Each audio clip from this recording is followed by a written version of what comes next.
Islam simply means that it comes from an Arabic word which means to submit. You submit to the will of God. So you really live for God. You live for Allah. There is no concept of personal and secular in Islam. Everything we do is religion. The concept of secular does not even exist in Islam. Islam is a practical religion in the sense that everything that we do is a form of worship towards God, is a form of response, our response to God. From my background, I advise anyone he is suffering from any problem, whichever the kind of this problem, if he want to be happy in his life, just go back and read some Quran, understand the Quran. In the Quran, he can find the right solution, the right medicine for his disease.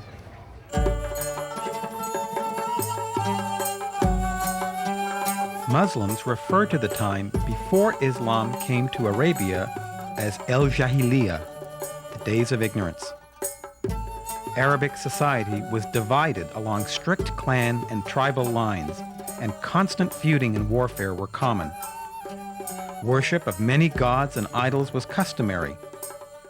Into such a society, morally bankrupt and seething with violence, Muhammad, the great prophet of Islam, was born in 571 CE.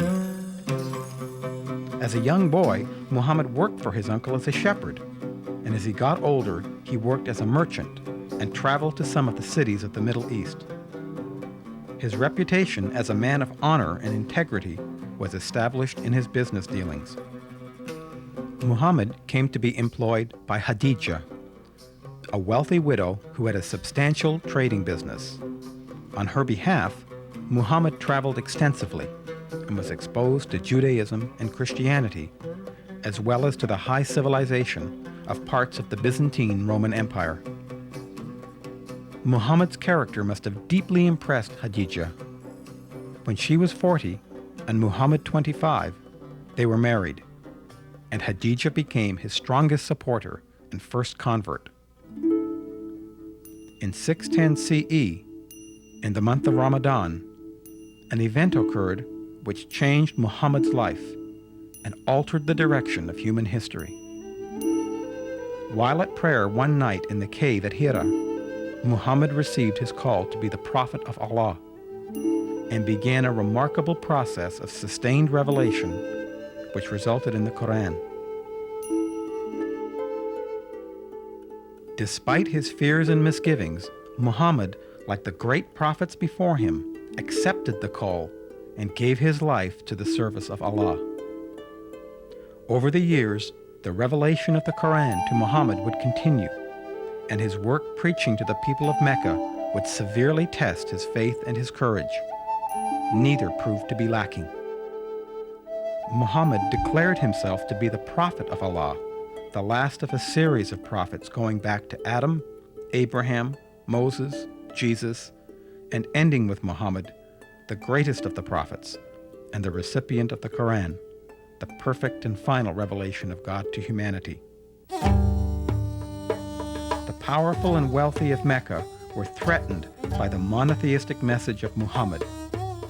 His insistence on the existence of a single supreme God jeopardized their profitable business in shrines and idols. Further, the moral and social teachings of Muhammad required them to change their decadent habits and acknowledge their responsibility to assist the poor. Hostility toward Muhammad and his followers soon became outright persecution. Despite this persecution, Muhammad's fervor and the clarity of his message continued to attract followers. Gradually, over the years, he developed followers in various parts of Arabia. In 622 CE, at the height of the persecution, a delegation from Yathrib, a city about 325 kilometers north of Mecca, with an established Muslim community, petitioned Muhammad. Yathrib was torn by internal rivalries and violence and needed a strong leader who would govern with justice and wisdom. Muhammad accepted the invitation and, together with his followers, fled from Mecca.